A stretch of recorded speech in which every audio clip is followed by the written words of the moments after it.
Okay, so today we're going to be analyzing the poem Theme for English B by Langston Hughes, and our big idea for today is to really think about identity. The poem grapples with this a lot, and we want to look and keep thinking about this as we read, as we start to analyze and annotate. A little background on Langston Hughes. He was a poet, a writer, and a novelist. He worked mostly in the early portion of the 1900s, specifically in the time in the 1920s called the Harlem Renaissance. Now, has anyone heard of the Harlem Renaissance?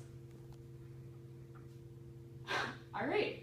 The Harlem Renaissance is a time in the 1920s that specifically focuses on a resurgence or rebirth, hence the term Renaissance, of Black American culture. This happened when a lot of Black Americans moved from southern cities into higher concentrations in northern cities, and this really created a boom of Black literature and music and art, poetry, culture. Out of this, you have people like Ella Fitzgerald, you have people like Zora Neale Hurston, and of course, Langston Hughes. So we're going to read the poem, Theme for English B. We're going to do it round robin, so I'm going to start, and then Sophie's going to go, and we're going to go like this. Everyone reads a stanza, okay? The instructor said, "Go home and write a page tonight." More free. This is my page for English B. Awesome. Good job. First and foremost, did anyone recognize any words in the poem that they didn't understand, that weren't familiar to them? Anything at all? Yeah. What is Bessie, Bop, or Bach? Can you figure it out based on context clues? Are there any words around that tell you what that might be? Yeah? Are they types of records? Types of records? Yeah, that makes a lot of sense. Do you know about Bach, the classical composer? Pianist, yeah. Uh-huh. Mm-hmm. So they're all types of music. Awesome job. All right, in that case, we're gonna move on. I've got a little mnemonic up on the board for how to annotate a poem, and to do this, we're gonna sing a little song. All right? I'm gonna demo it, and then you guys are gonna sing along with me. All right? So our acronym is SIFT.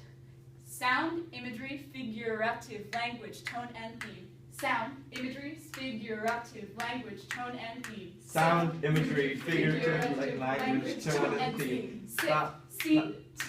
Let's try that one more time. Yes. Sift. Sound, imagery, figurative, language, tone, and theme. Sift. Sound, imagery, figurative, language, tone, and theme. Sift. Sound, imagery, figurative, language, tone, and theme. Sift. Awesome. Great job. So now we're actually going to go over this in detail. If you want to flip to the back of your page, we've got that all outlined here. All right, so now we're going to move on to tone. What is the character, the attitude? What sort of emotions do you think Hughes displays while he's writing this poem? You don't really have to look into the text for this. Just tell me what kind of sense that you get from reading this. Yeah? Thoughtful. Thoughtful? What's he thinking about? Himself and kind of like his place. Himself, his place, his identity. There. Anything else?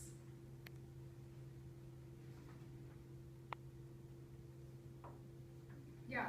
I think he's being understanding, you know, so he understands that sometimes they will resent each other, sometimes they won't really want to be a part of each other, but they are, and that's the matter of fact. Mm-hmm.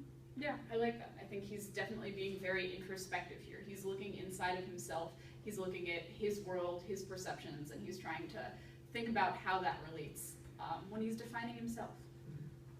All right, so the last part is the theme. I'm sure you guys have heard about theme before, and this comes back to the general question, what do you think Hughes is getting at here? What's his point that he's making with this poem? And I think we may have touched on this already. Mm-hmm. Race. Race. What about his race? That it's not the same as a lot of the people he interacts with. Mm-hmm. And because it's not the same, what is he outlining about that? What are the ways that it's different?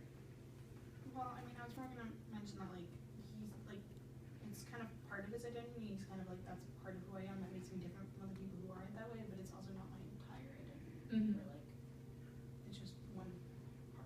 talks about many different sides of his identity. He talks about what he likes as a Christmas present, where he goes, what he listens to, but he also talks about race as an identity. So we've got this idea of multiplicities or many different identities.